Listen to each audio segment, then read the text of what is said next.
नाज़रीन अस्सलाम वालेकुम, मैं हूँ आपका मेज़बान अदनान हैदर। मुल्क में जो सियासी एक गहमा गहमी शुरू हुई थी और वो अब कहीं उसका नतीजा सामने आने वाला है और वो है वोट ऑफ नो कॉन्फिडेंस। बिलाखिर vote of no confidence motion पे वोटिंग का ऐलान कर दिया है ख़ुद प्राइम मिनिस्टर इमरान खान साहब ने। और वो कल उन्होंने जब कौम से ख़िताब किया था तो उसमें उन्होंने ये बात की थी। आज एक निजी टीवी को इंटरव्यू देते हुए भी उन्होंने इस बात को कंफर्म किया है कि संडे को वोटिंग होगी। अब देखना यह है कि वोट ऑफ नो कॉन्फिडेंस पे 172 का नंबर जो है वो क्या वाकई अपोजिशन के साथ रहेगा, क्योंकि अभी तक तो जो इतलात हैं और जो नंबर्स दिखा भी चुके हैं, जो मेंबर नेशनल असम्बली वो शो भी करा चुके हैं, वो अपोजिशन उसको पूरा कर चुकी है। लेकिन क्या कोई चांस है इमरान खान साहब के बचने का? क्या वो इस दफ़ा कोई ऐसा मुआवजा हो सकता है कि खान साहब के ख़िलाफ़ जो वोट ऑफ नो कॉन्फिडेंस है वो नाकाम हो जाए, क्योंकि खान साहब के इत्तेहादी तो खान साहब को छोड़ चुके हैं।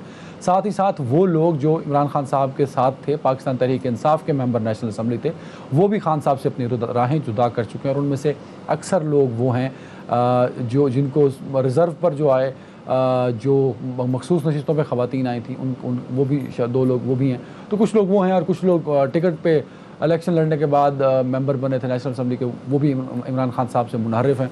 सो नतीजा क्या होगा और इसका मुल्क की सियासत पर क्या असर पड़ेगा, और क्या वाकई इमरान खान एक नाकाम तरीन वज़ीर आज़म थे, ये एक सवाल रहेगा। और इससे बड़ा सवाल ये रहेगा कि मौजूदा जो तहरीक अदम एतमाद है, इसके पीछे वाकई बैरूनी क़ुव्वतें शामिल हैं, क्योंकि खान साहब ने ख़त लहरा के दिखाया था और किसी ने मुकम्मल तौर पे ये सबूत के साथ नहीं कहा कि खान साहब वो ख़त जो है वो गलत पेश कर रहे हैं, क्योंकि नेशनल सिक्योरिटी की मीटिंग में भी उस ख़त को प्रेजेंट किया गया। शाह महमूद कुरैशी साहब ने भी बड़े एतमाद से कहा कि इस ख़त पर सिक्योरिटी इदारों को, इस्टेब्लिशमेंट को एतमाद में भी लिया गया था। तो सारी जो डेवलपमेंट है इस पर हम बात करेंगे और इस पर बात करने के लिए मुझे ज्वाइन किया Pakistan Tehreek member national assembly जो अभी तक इमरान खान साहब के साथ हैं, सदाकत अली अवाइस साहब। वाइस साहब बहुत शुक्रिया, वार्म वेलकम इन शो। आप 3.5 साल बड़े अज़्म और बड़े हौसले के साथ टॉक शोज़ में, लेकिन चंद मखसूस टॉक शोज़ में, हर एक में नहीं, आप बड़े रेगुलरली जाते रहे और अभी भी खान साहब के साथ खड़े हैं।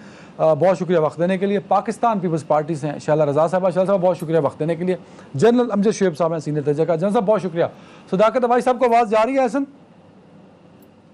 अच्छा, सदाकत साहब को जैसे आवाज़ जाती है, मैं ज़रा जनरल साहब आपकी तरफ आना चाहूँगा। सर, क्या देख रहे हैं वोट ऑफ नो कॉन्फिडेंस? क्या खान साहब वाकई प्राइम मिनिस्टर ऑफ पाकिस्तान नहीं होंगे एतवार शाम को? सर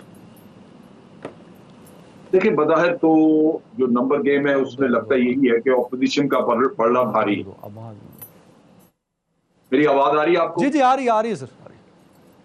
वक्त लगता तो ये है कि ऑपोजिशन का पलड़ा भारी, और जब कल पार्लियामेंट में लोग मौजूद थे तो उस वक्त ऑपोजिशन के साथ जो नंबर थे वो 172 से ज्यादा थे। उस लिहाज से तो यही लगता है कि ये शुरू होगी, लेकिन थोड़ा सा इम्पैक्ट जो है वो मौजूदा जो भी सिचुएशन डेवलप हो रही है उसका भी हो सकता है। जहां तक ताल्लुक है पॉलिटिकल पार्टीज का, हर पॉलिटिकल पार्टी में कोई ना कोई लोग हैं जो अपनी लीडरशिप से खुश नहीं है। अगर वो पीटीआई में है काफी सारे जो छोड़ सकते हैं, तो वो दूसरी पार्टियों में भी मौजूद है।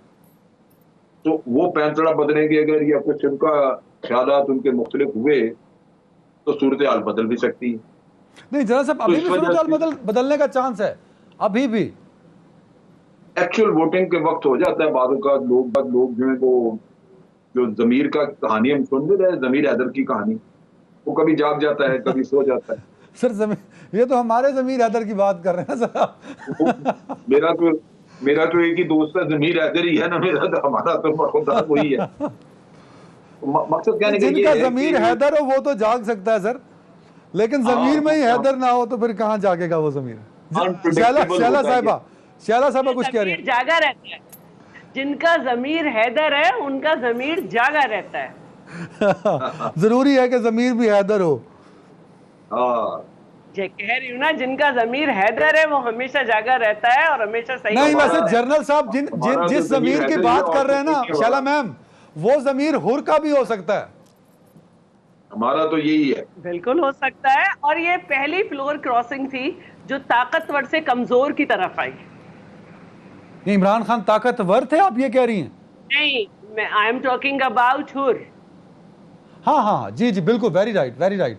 But in the current political situation ताकतवर से कमजोर की तरफ आई, जो सामने मौत देख रही थी और अपने जवान बेटे के साथ आई। लेकिन अभी भी कुछ ऐसा हुआ है मैम, शैला मैम, अब के पॉलिटिकल सिचुएशन में खान को बहुत स्ट्रॉन्ग वजीर आजम नहीं थे। देखिए, मैं ये कहना चाहती हूँ कि वजीर आजम को तो सिंपल मेजॉरिटी भी नहीं थी। अच्छा, बड़ी माजरत जी, और मेरा प्रोड्यूसर मुझे कह रहा है खान साहब वजीर आजम हैं, तो मैं सॉरी, मैं अपना जुमला वापस लेता हूँ, खान साहब वजीर आजम हैं मैम। हाँ, देखिए, आप बोलिए, मैं अब समझती हूँ कि उनको सामने आना चाहिए और इखलाकी जवाब उनका नहीं रहा। कल जब असेंबली में 175 के करीब मेंबर्स थे, तो अब उनको ये नहीं करना चाहिए। और ये जो क्वेश्चन आ रहे हैं, उनकी कैबिनेट जो है वो क्वेश्चनेबल हो गई है, उन पे कॉन्फिडेंस का क्वेश्चन आ चुका है, तो उनसे क्वेश्चन आर भी उनको नहीं करना चाहिए था। तो असल बात यह है कि खान साहब जो हैं वो कभी भी मेजॉरिटी पार्टी नहीं थी, और मुख्तलिफ एलाइज ने उनको ज्वाइन किया था, उसके साथ वो थे। और इसीलिए बार बार कहा जाता था कि जो आपने वादे किए हैं अलाइस के साथ, आप उन्हें तो पूरा करें। चले अवाम के साथ जो आपने किए उनको आप छोड़ दें, बेचारी अवाम के पास तो कुछ खोने के लिए नहीं है।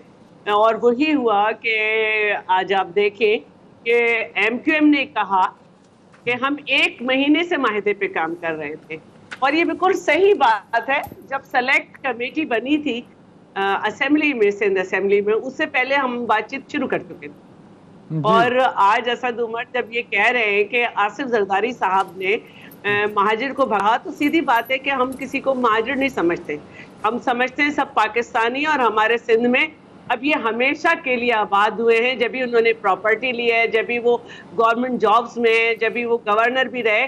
और मैं खुद उर्दू स्पीकिंग हूँ, मेरे जो आबाओ अजदाद थे वो तर्के वतन करके आए, वो हिजरत नहीं की, उन्हें वापस नहीं जाना था कभी, तो यही दफन है और इंशाल्लाह हम भी यहीं रहेंगे। मैं वैसे ये बड़ी दिलचस्प बात है, PPP plus MQM, PPP plus PMN, ये मैं इस पे जरा सवाल पूछूंगा आपसे, दूसरे आप पे। सदाकत अब्बासी साहब, ओवर टू यू। क्या प्राइम मिनिस्टर इमरान खान साहब वोट ऑफ नो कॉन्फिडेंस का सामना कर पाएंगे? क्या वो वजीर आजम रहेंगे सर? क्या लगता है आपको, सदाकत अब्बासी साहब? अदनान, बहुत शुक्रिया। अदनान, अभी उसमें एक पूरा दिन है और आधा दिन अगले दिन का भी है, आज की रात भी है।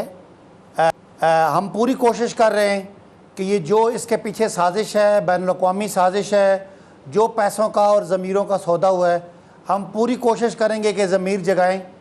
हमने कुछ भी नहीं करना, इन्होंने 172 172 पूरा करना है।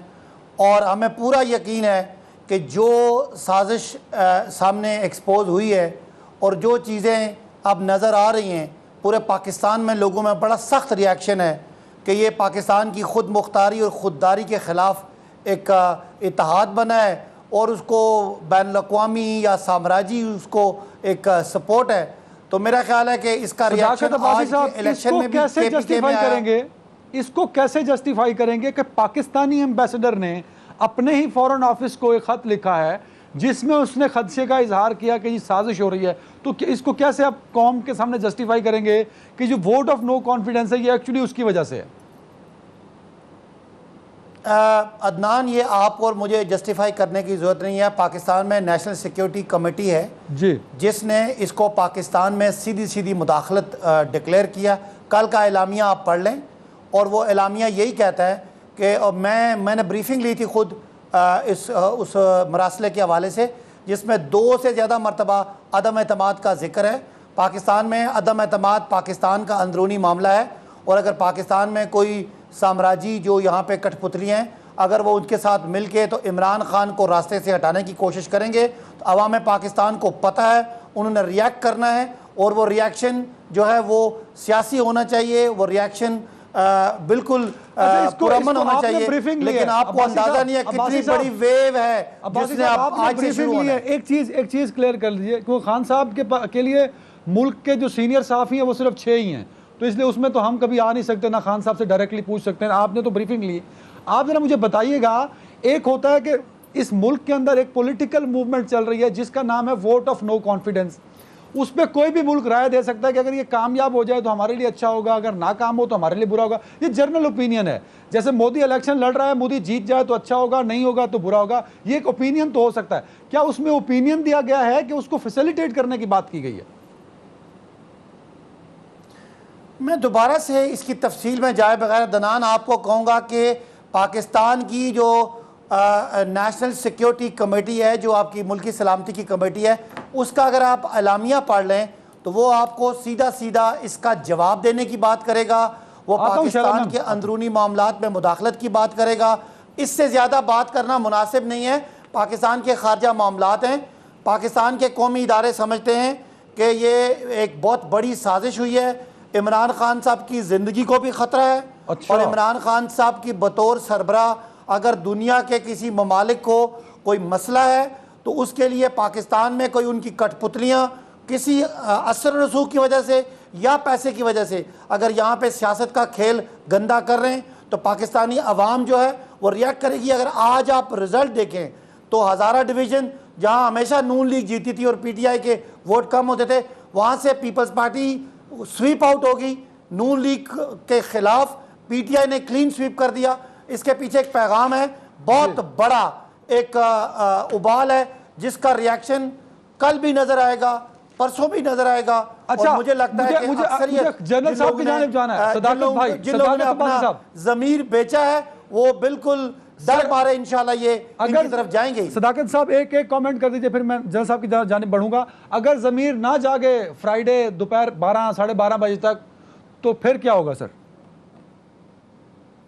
फिर एक नई तारीख शुरू होगी, एक नई तहरीक शुरू होगी और इनको हम जो पार्लियामेंट के मेंबर्स हैं इनको हम हर एक लम्हा इनको याद कराएंगे कि इन्होंने पाकिस्तान की से गद्दारी के मुर्तकब हुए हैं और पाकिस्तानी अवाम को जगाएंगे और इनका नाटका बंद करेंगे सियासी तौर पे, जमहूरी तौर पे, पुरअमन तौर पे। इनके बच्चे भी पाकिस्तान में सियासत करने के जिन खदशात का इजहार सदाकत भाई सब कर रहे हैं, इमरान खान साहब की उस जलसे की तकरीर के बाद हर बंदा जो पीपल्स पार्टी PTI से जिसका ताल्लुक है वो इन खदशात का जिक्र कर रहा है। और नेशनल सिक्योरिटी का जो एलामिया था, सदाकत भाई सब बिल्कुल ठीक कर रहे हैं, उसमें भी इस बात को इंडोर्स किया गया। तो क्या वाकई बैरूनी ताकतें इमरान खान साहब की हुकूमत को गिराना चाहती हैं और उसको गिराने के लिए उन्होंने पाकिस्तान की अपोजिशन को फैसिलिटेट किया है?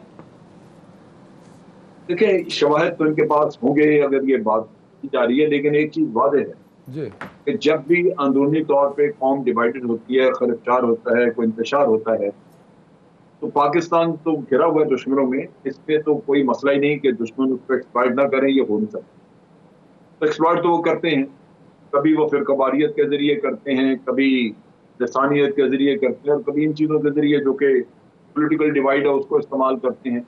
टेररिज्म भी बड़ा कराया यहाँ पर।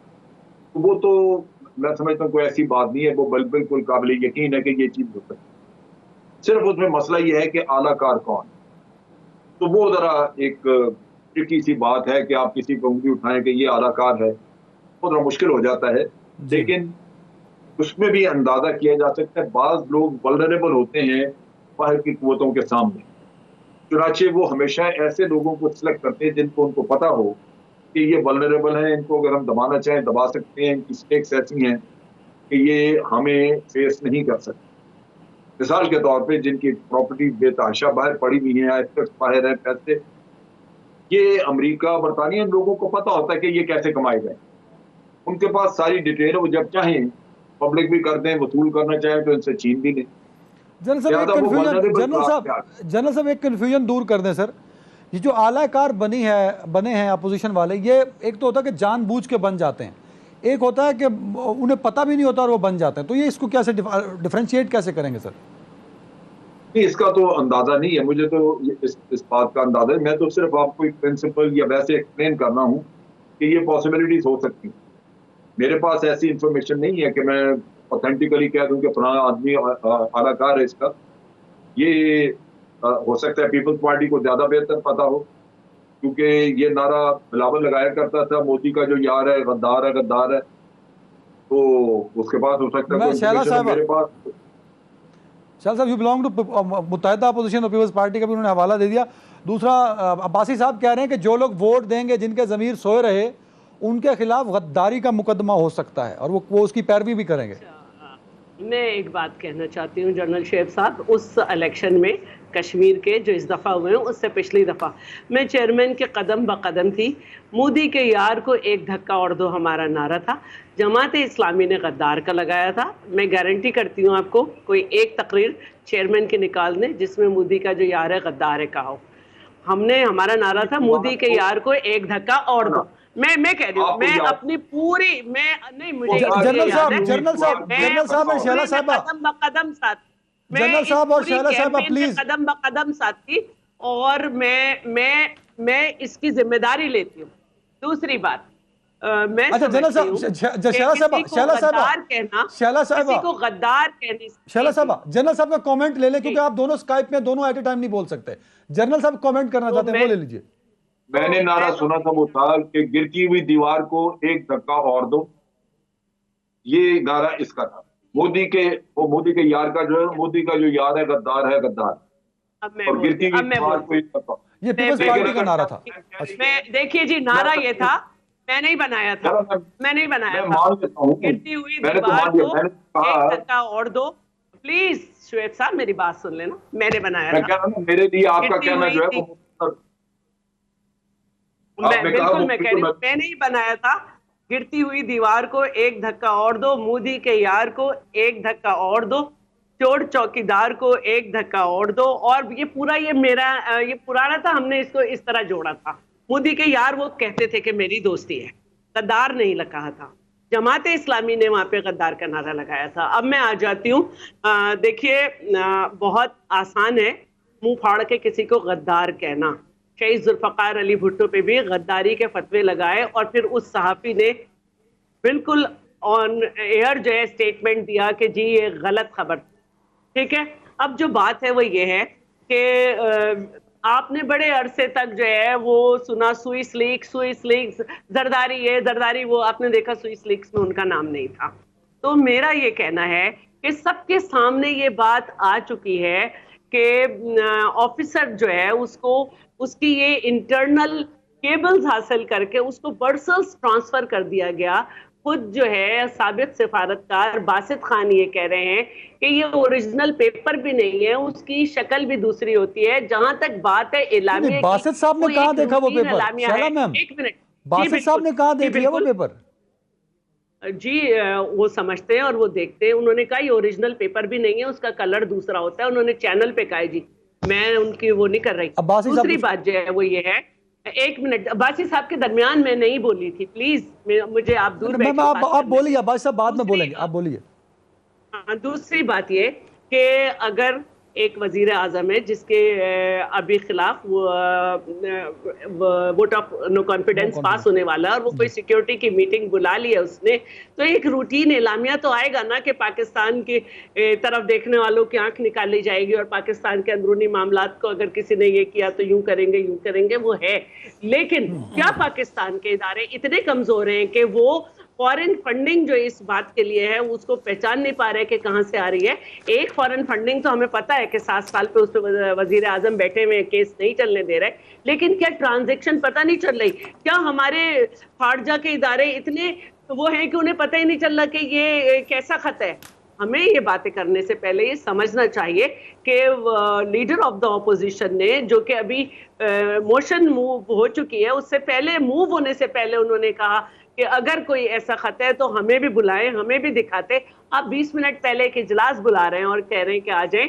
तो मैं ये समझती हूँ कि किसी पे गद्दारी का फतवा लगाने से पहले ये याद करें कि ये वो अमेरिका है। बस आखिरी कमेंट सुन लेना, एक इंफॉर्मेशन आपने दे दी, एक इन्फॉर्मेशन।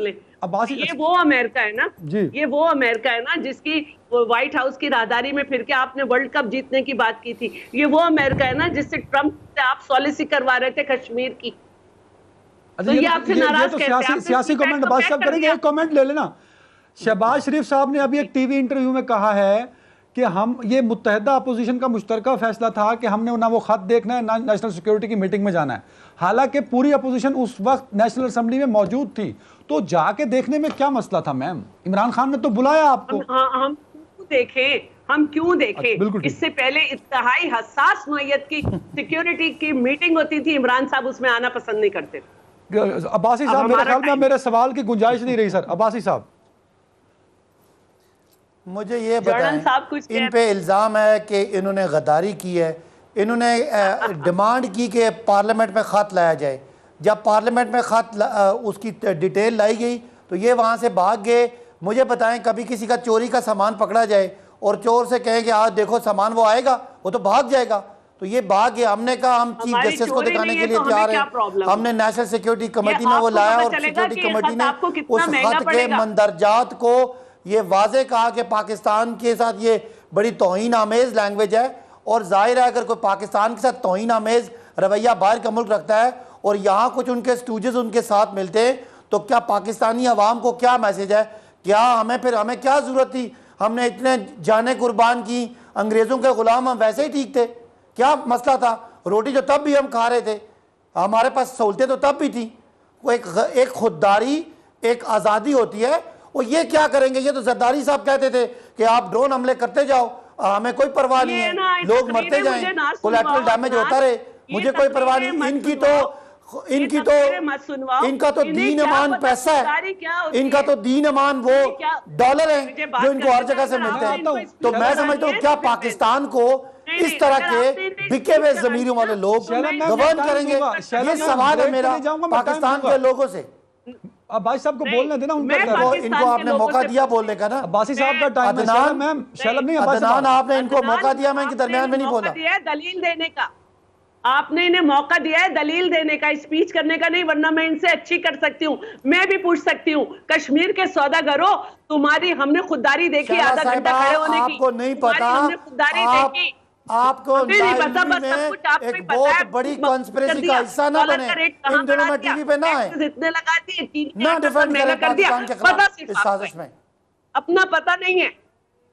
मैं तो समझती हूँ इन लोग को नीम गरम पानी। अब्बासी साहब नहीं बोले, देखें अब्बासी साहब नहीं बोले आपके टर्म में, उनको 2 मिनट बोलने दीजिए। मैं जनरल साहब से पहले आपसे कमेंट ले लूंगा। अब्बासी साहब, मेरी बारी पे मुझे बात करने दें। Sir 2 minute granted. मैं ये कहता हूँ, हम हरगिज़ पाकिस्तान के एमएनएस को नहीं समझते कि ये ऐसे हैं। अक्सर लाइल्मी में है, कोई बेचारे लालच में है, कोई शैला साहबा की तरह किसी मजबूरी में पार्टी को डिफेंड कर रहे हैं। लेकिन ये बहुत बड़ी साजिश है जिसको पाकिस्तान के सिक्योरिटी इदारों ने साजिश कहा। पार्लियामेंट के मेंबर होके, हम मेंबर ऑफ पार्लियामेंट होके हमने भी हल्फ उठाया हुआ है पाकिस्तान से वफादारी का। हम आपको बता रहे हैं ये बहुत बड़ी साजिश है। सबसे अपील कर रहे हैं कि एमएनएस को बिल्कुल अपने इलाके के एमएनएस को प्रेशराइज करें कि इस साजिश का हिस्सा ना बने। कैसे प्रेशराइज कैसे करें सर? एमएनएस को कैसे प्रेशराइज? अपने एमएनएस को अपने हलकों में निकलें और कल के दिन एहतजाज करके पुरअमन तरीके से ये पैगाम दें कि पाकिस्तान एक आज़ाद मुल्क है। इमरान खान आज़ाद खारजा पॉलिसी रखना चाहते हैं।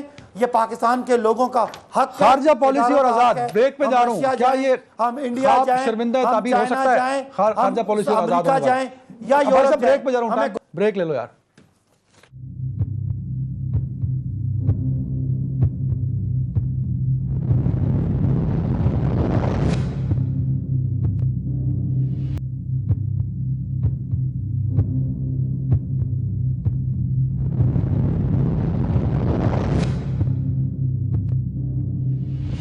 Welcome back. जनरल साहब, ये इमरान खान साहब ने आज जो इंटरव्यू दिया उसमें उन्होंने कहा कि एस्टेब्लिशमेंट ने 3 ऑफर दिए, तहरीक अदम एतमाद, इस्तीफा या इलेक्शन। ये एस्टेब्लिशमेंट तो सर न्यूट्रल थी, तो ये ऑप्शन कैसे आ गया सर?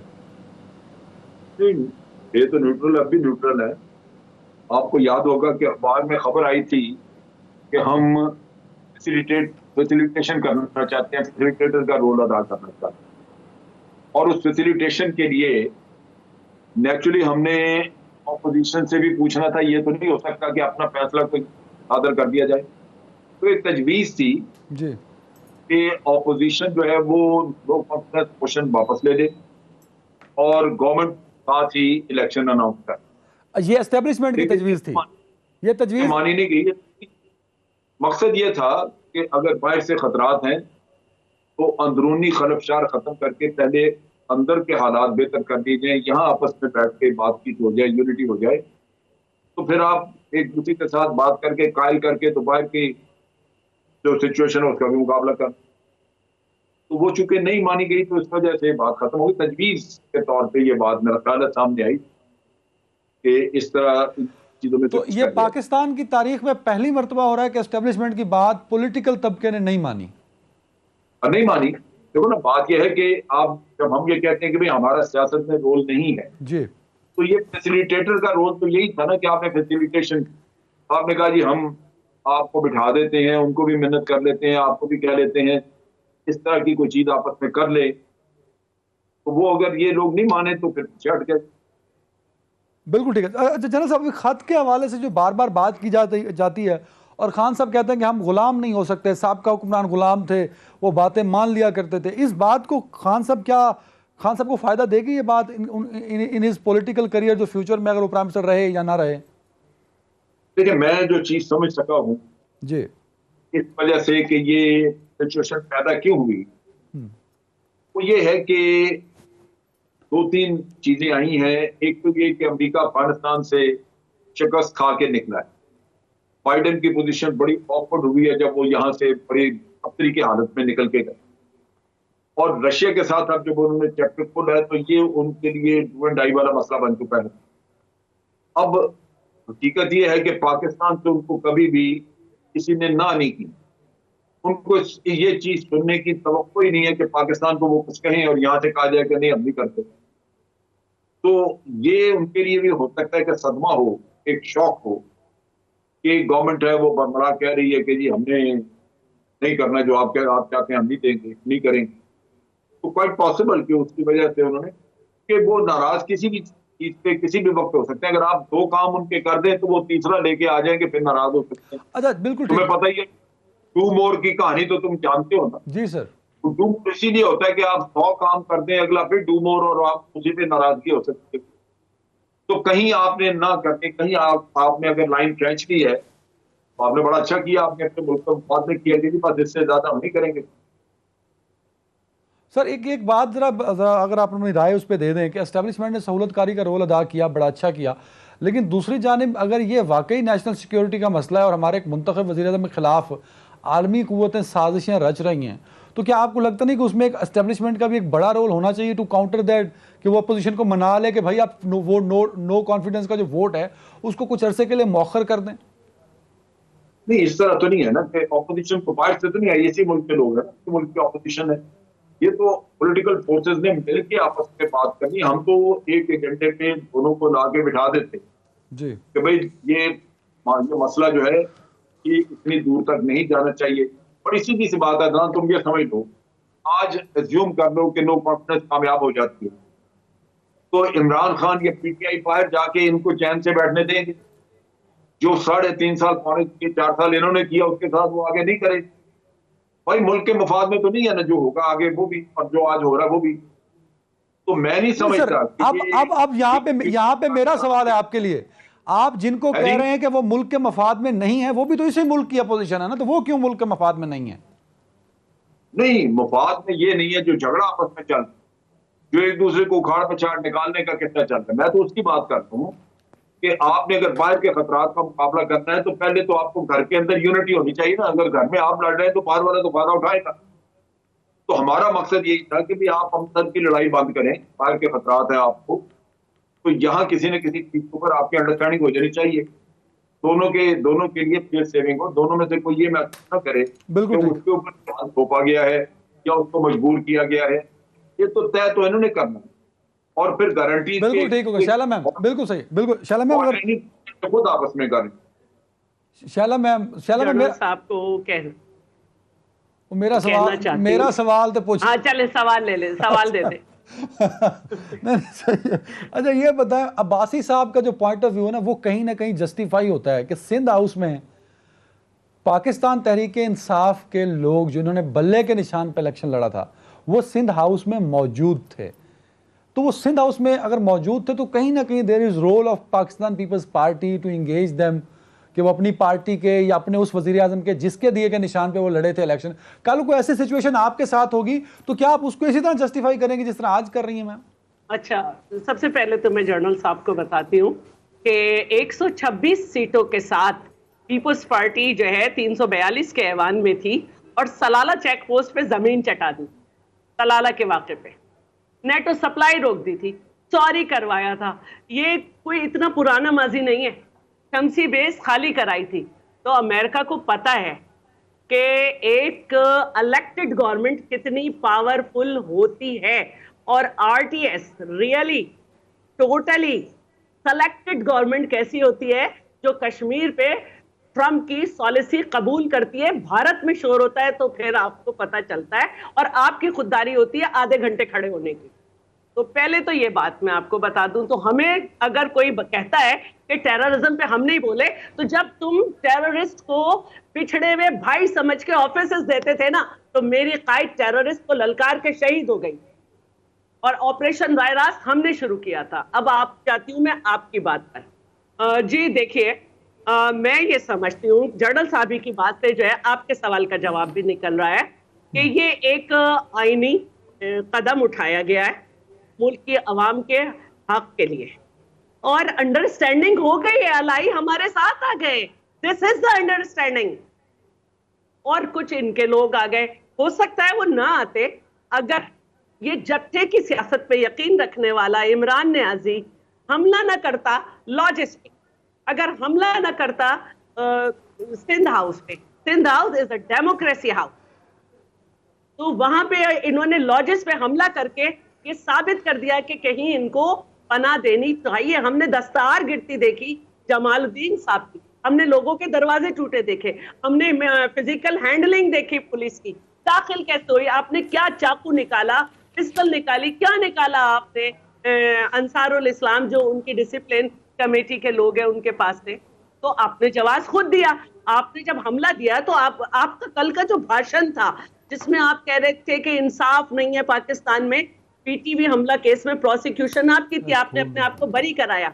उसी जैसे हमला केस में आपने एफआईआर में नाम नहीं आने दिए, और फिर कोर्ट ने किया कि नाम भी आए उनके और गिरफ्तार।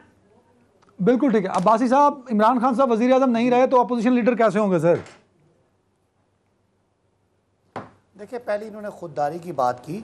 खुददारी के लिए अगर आपके पूरी दुनिया के मुख्तलिफ अमीर मुल्कों में आपका चोरी का पैसा पड़ा होगा, आप जरदारी साहब की तरह जब वो एबटाबाद पे अमेरिका हमला करेगा तो आप उसको मुबारकबाद देंगे। अमेरिका खुद शर्मिंदा था कि हमने शायद पाकिस्तान की खुद मुख्तारी चैलेंज की है, जरदारी साहब उनको मुबारकबाद दे रहे हैं। जब ड्रोन जो इंसानों पे आके गिरता था और एक अगर दहशतगर्द तो साथ 20 या 50 लोग और मरते थे, तो वो अमेरिका वाले या बाकी जो नेटो वाली फोर्सेस थी वो डरते थे, और जरदारी साहब कहते थे मुझे इन लोगों की परवाह नहीं है। उनको परवाह, उनका खुदा वही पैसा है जिस पैसे के बलबूते पे इन्होंने हमारे एमएनएस को जाके सिंध हाउस में रखा और उन पे खर्चा किया और उनको ललचाया। ये कोई असूलों की बात नहीं है, ये खुद जो है पीपल्स पार्टी और नून लीग ने फ्लोर क्रॉसिंग का कानून बनाया, और ख़ुद उस फ्लोर क्रॉसिंग के कानून में लोगों को लोटे बना के ये इकट्ठे कर रहे हैं। मैं समझता हूँ वो एक फिर भी एक हद तक छोटा जुर्म था। जब से ये ख़त आया है और जब से नेशनल सिक्योरिटी कमेटी ने उसको पाकिस्तान की दाखिली खुद मुख्तारी पे क्वेश्चन मार्क लगा दिया उस खत, उसके बाद तो मेरा ख्याल है पाकिस्तान के लोग, पाकिस्तान के पार्लियामेंट के लोग, उनके सामने पीपल्स पार्टी, नून लीग, इनकी टॉप लीडरशिप वो एक्सपोज है। हो सकता है एमएनएस एमपीएस को बेचारों को ना पता हो, शायद ये तो ज़मीर जाग जाएगा। अब्बासी साहब, मेरा सवाल रह जाएगा सर, टाइम खत्म हो रहा है। खान साहब वजीर आजम, जी जी शाला मैम, खान साहब वजीर आजम हो या खान साहब वजीर आजम ना हो, खान साहब पाकिस्तान के मकबूल तरीन लीडर हैं, और ये जो बाहर के इशारों पे और बाहर के बिल्कुल। अच्छा जनरल साहब, ये जो बार बार सर नारा मारा कि हमारी जो खारजा पॉलिसी है वो आज़ाद है, क्या वाकई आज़ाद है आजकल सर? इमरान खान साहब का दावा है जी आज़ाद है। ये जो फैसले हुए हैं ये अंडर प्रेशर नहीं किए गए, ये आपने खुद, तो पॉलिसी आज़ाद है। जब आपका फैसला बाहर से प्रेशर आने के बाद उस प्रेशर के ताबे हो फिर आज़ाद नहीं हो।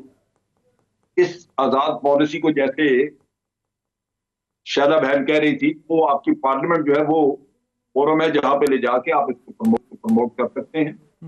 पार्लियामेंट में आपको सपोर्ट मिलेगी और फिर आप बड़ा दिलेराना तरीके से इम्प्लीमेंट कर सकते हैं, क्योंकि उसमें आपके पार्लियामेंट की कलेक्टिव विजडम आपके साथ।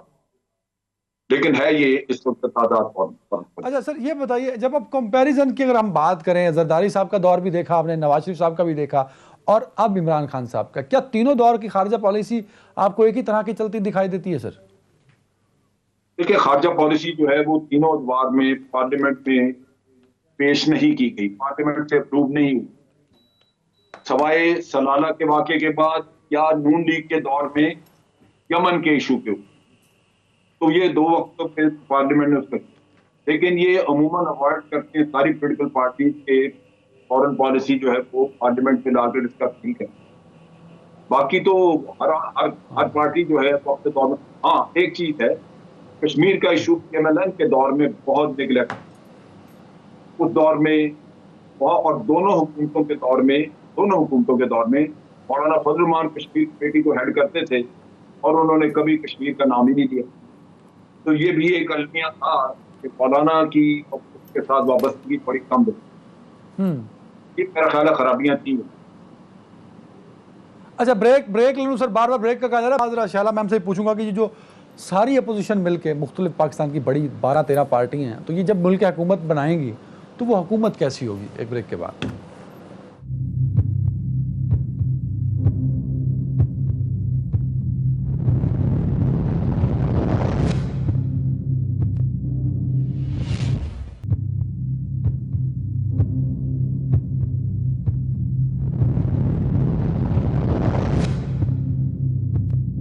Welcome back. सदाकत भाई साहब, आपकी आवाज़ ख़त्म हो गई थी, प्लीज़ एक तो अपना पॉइंट ऑफ व्यू जो है वो क्लियर मुकम्मल कर लीजिए, और दूसरा एक बात और बता दीजिए कि इमरान खान साहब के लिए तुम्हारी नेक ख्वाहिशात हैं, संडे को फैसला होगा, लेकिन आपने पंजाब में तो अपना वज़ीर आला का इस्तीफ़ा ले लिया, मतलब पंजाब में तो कन्फर्म हो गया कि पाकिस्तान तहरीक इंसाफ का वज़ीर आला नहीं होगा, तो पाकिस्तान के बड़े सूबे से आपने अपनी हुकूमत खुद ही गिरा दी सर। नहीं ठीक है अदनान, ये हमने हमारा ये अपना पॉलिटिकल कॉम्प्रोमाइज़ है, और मैं समझता हूँ कि इस सारे सिनेरियो में हमने कोशिश की है कि अगर हमारी कुछ लोग उन्होंने तोड़ लिए हैं, कुछ ख़रीद लिए हैं, तो हमें अपने आप को रीएडजस्ट करना पड़ा, और ये कोई बहुत आइडियल बात नहीं है कि PTI का चीफ मिनिस्टर नहीं है, लेकिन बहरहाल वो हमारे एला ही हैं और पिछले 3.5 साल से हम इकट्ठे इत्तेहाद में चल रहे हैं और एक एडजस्टमेंट की है।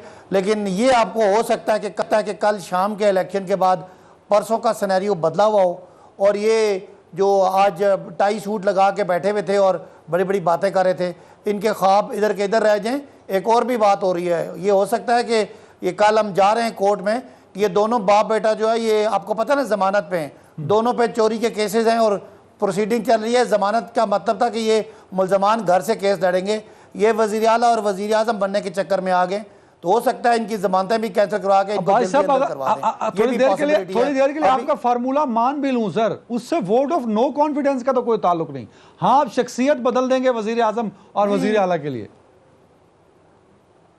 नहीं। अगर देखें ना, अगर इनका एक वजीर आला जो 16 अरब रुपए के मनी लॉन्ड्रिंग का मुलज़म है, जिसके नौकर के अकाउंट में से 4 अरब पकड़ा गया है, वो अगर पाकिस्तान के लिए, वो पाकिस्तान का आके चीफ एग्जीक्यूटिव बनेगा तो शर्म तो सबको आएगी, और ये इनको भी शर्म आएगी शाला साहब को, जो कहते थे ये धरती के नासूर हैं, जो कहते थे गली गली में शोर है और नवाज शरीफ चोर है, इनको भी शर्म तो आएगी, तो हमें भी शर्म आएगी। तो हम चाहते हैं कि इस शर्म से पहले इनकी जगह वज़ीर आज़म हाउस, वज़ीर आला हाउस नहीं है, इनकी जगह जेल हैं और इनके साथ पैसा वसूल करना है। वो अभी इनको तारीखें मिल रही हैं और इनके केसेस अपने कंक्लूजन की तरफ जा रहे हैं।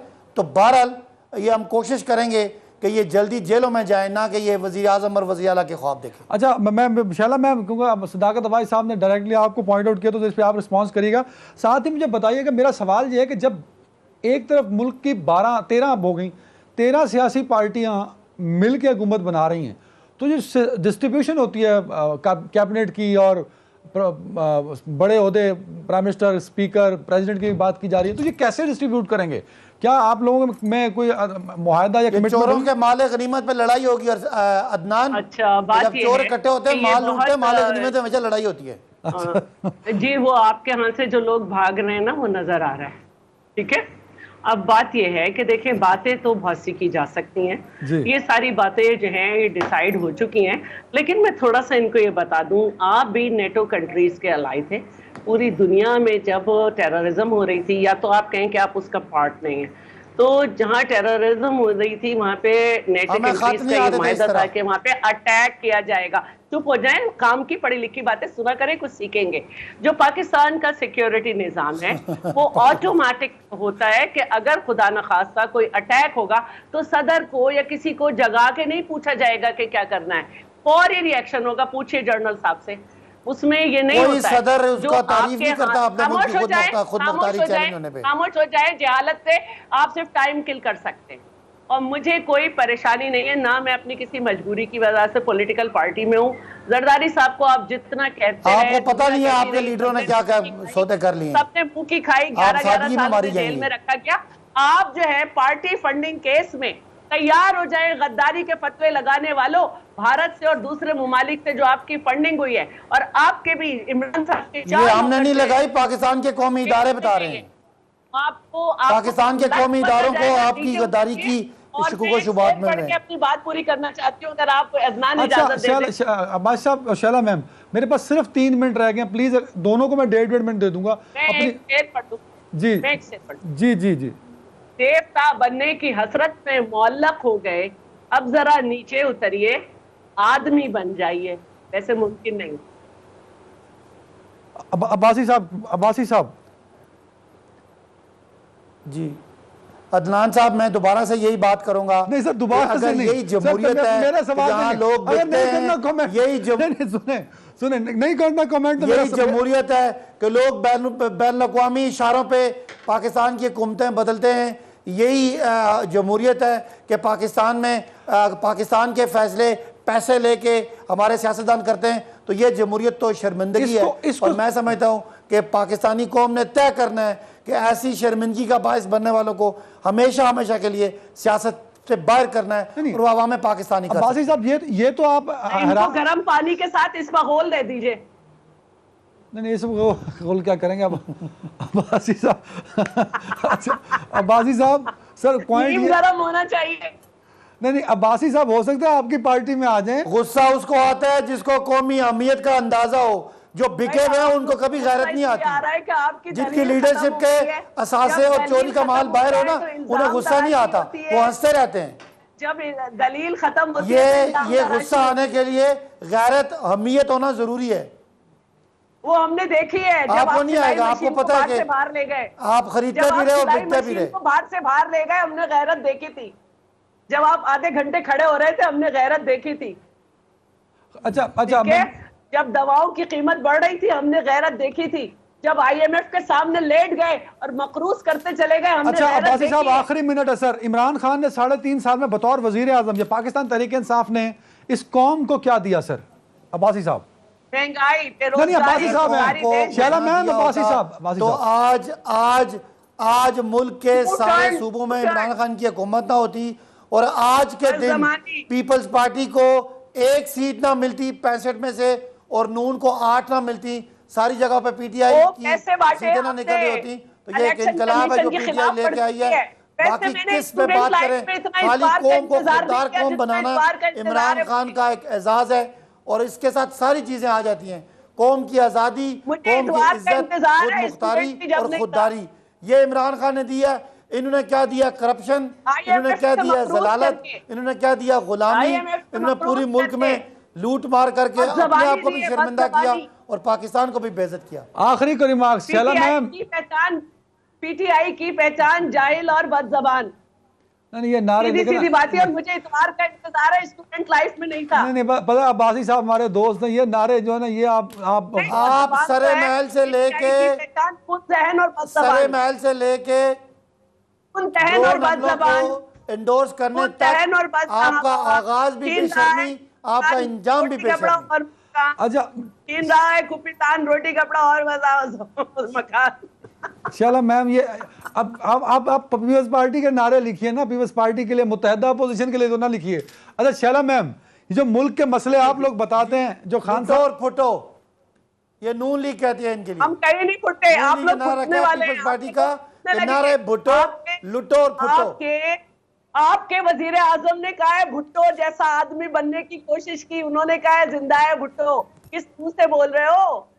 अच्छा जी, अब बात यह है कि जब तो मुशर्रफ आपने गए भुट्टो को मरवाया, आज आप इमरान खान को भी मरवाना चाहते हैं इसी चक्कर में। भुट्टो ने जो खुददारी की बात की थी, आपको तो शर्म आनी चाहिए थी कि आप उन भुट्टो के कातलों के साथ आज मिलके एक और भुट्टो को उसी तरह कत्ल करवाना चाहते हैं। बोलने नहीं दे रहे। मैंने कहा था इनको नीम गर्म पानी के साथ इसका घोल दे और ये मशवरा दे के 2 टाइम ले। अच्छा, मैं ये कहना चाहती हूँ कि जब मुशर्रफ अच्छा, वैसे शैला मैम ये देखें कि सदाकत हवाई साहब आपका एहतराम करते हैं कि आपके नारों का जवाब नहीं दिया उन्होंने, तो उन्होंने कहा कि जवाब नहीं है, जवाब नहीं है, क्योंकि इमरान साहब ने अपनी स्पीच में कहा जिंदा है भुट्टो, मेरी बात सुने, एक वक्त जुल्फिकार अली भुट्टो के दौर में पूरे मुल्क की पार्टी थी, आज एक सूबे के एक इलाके में रह गई है, और जो इन्होंने ये गद्दारी वाला काम किया है बिल्कुल ही फारिग है। मैं क्यों इररिलेवेंट बातों का जवाब दूं? वो आप इररिलेवेंट बातें कर रहे हैं, सियासत के लिए इररिलेवेंट थे, अब और इररिलेवेंट होते जा रहे हैं।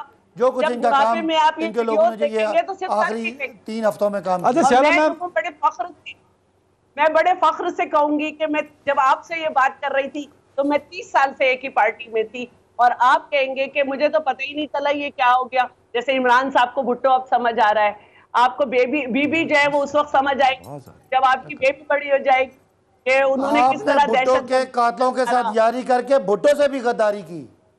आज आप उसी तरह जिस तरह भुट्टो को आलमी इस्तेमार ने खत्म किया है, आज आप चाहते हैं कि एक और आदमी खुद मुख्तारी की बात कर रहे हैं। सर आपके नारों में टाइम खत्म हो गया। बहुत शुक्रिया सदाकत हवाई साहब और शैला साहब। नाजरीन, एतवार का इंतजार रहेगा, कल हम उस पर ट्रांसमिशन भी देख सकेंगे अदम एतमाद के हवाले से, और संडे को भी लाइव ट्रांसमिशन होगी। देखना ये कि फैसला क्या होगा, जो भी होगा इस मुल्क की तकदीर के लिए अच्छा होना चाहिए। अपना ख्याल रखिएगा। अल्लाह हाफ़िज़।